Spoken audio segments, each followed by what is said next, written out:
Malam turun perlahan di hutan Kalimantan. Angin bergerak pelan di antara pepohonan tua. Namun di tempat ini, ada legenda yang membuat banyak orang memilih untuk tidak berjalan sendirian di malam hari. Konon, Pontianak berasal dari roh wanita yang meninggal secara tragis saat sedang mengandung atau melahirkan. Kematian yang penuh penderitaan membuat rohnya tidak pernah menemukan kedamaian. Dari kematian itu lahir makhluk yang dikenal sebagai Pontianak. Arwah perempuan yang muncul di tengah kesunyian malam, menunggu seseorang yang lewat tanpa menyadari keberadaannya. Orang-orang yang pernah berada di hutan pada malam hari sering mendengar sesuatu yang membuat mereka membeku ketakutan. Tangisan perempuan yang terdengar sangat pilu. Tetapi beberapa saat kemudian, tangisan itu berubah menjadi tawa melengking yang menyeramkan.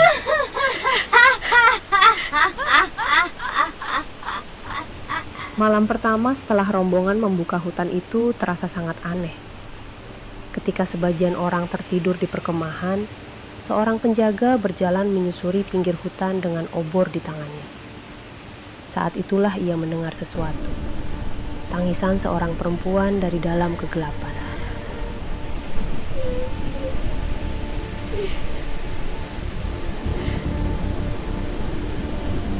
Penjaga itu berhenti melangkah ketika mendengar sesuatu dari dalam hutan.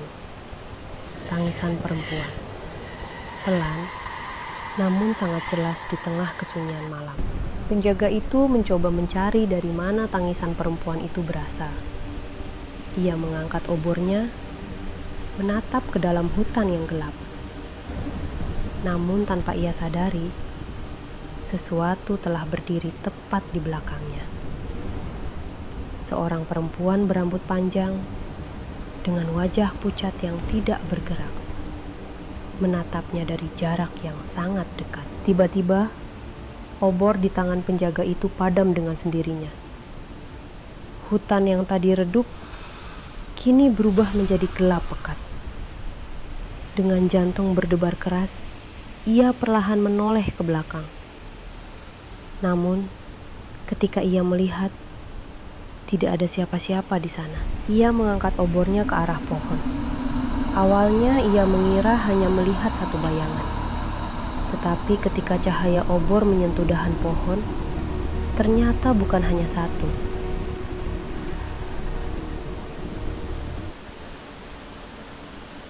Tiga perempuan berambut panjang, dengan wajah pucat, berdiri diam menatapnya dari kegelapan.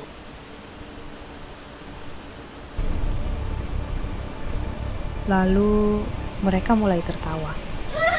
Tawa perempuan yang melengking, bergema dari segala arah di dalam hutan.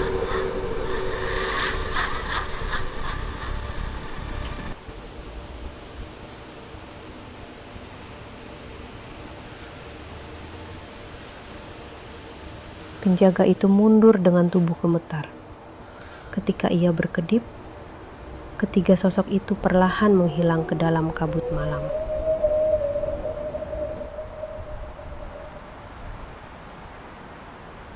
Rombongan menceritakan kejadian itu kepada pemimpin mereka.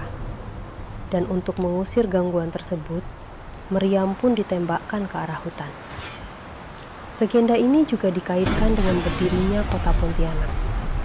Ketika Syarif Abdurrahman Al-Qadri membuka wilayah tersebut, hutan di tempat itu dipercaya sering diganggu oleh makhluk halus. Dentuman meriam menggema keras di seluruh hutan. Burung-burung beterbangan meninggalkan pepohonan. Setelah itu, hutan kembali sunyi. Tangisan dan tawa yang sebelumnya terdengar di malam hari perlahan menghilang. Setelah dentuman meriam menggema di seluruh hutan, gangguan yang selama ini mereka dengar perlahan menghilang. Rombongan kemudian mulai membuka wilayah tersebut.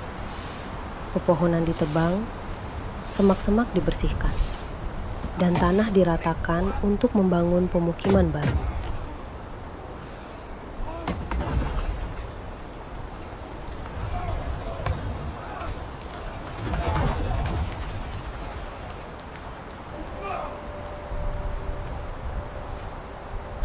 Setelah hutan dibuka dan wilayah itu dianggap aman, rombongan mulai membangun pemukiman di tepi sungai. Di tempat jatuhnya Maryam itu, kemudian didirikan sebuah masjid dan pusat pemerintahan kesultanan.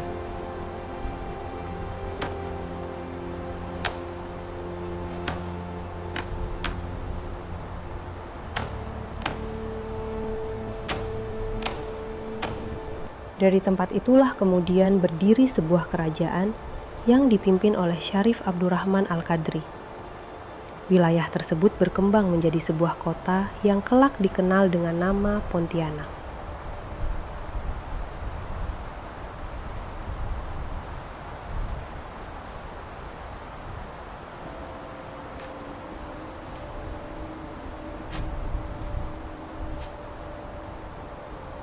Setelah gangguan itu tidak terdengar lagi, rombongan mulai membuka hutan tersebut. Pepohonan ditebang, tanah dibersihkan, dan sebuah pemukiman mulai dibangun di tepi sungai.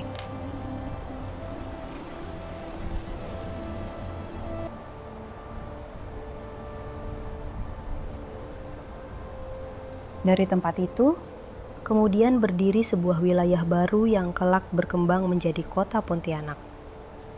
Wilayah yang dibuka oleh Syarif Abdurrahman Al-Qadri pada akhir abad ke-18.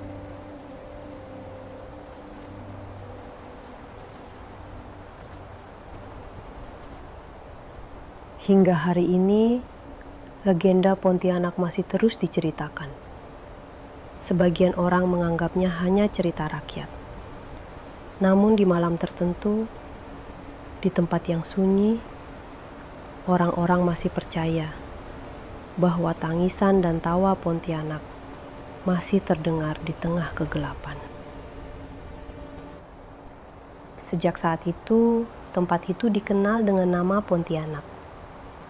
Sebagian orang percaya nama itu berasal dari makhluk yang dulu pernah menghuni hutan tersebut. Makhluk yang tangisannya pernah terdengar di malam hari. Dan hingga sekarang, masih ada yang percaya bahwa di beberapa tempat sunyi di Kalimantan, tawa Pontianak kadang masih terdengar di tengah kegelapan.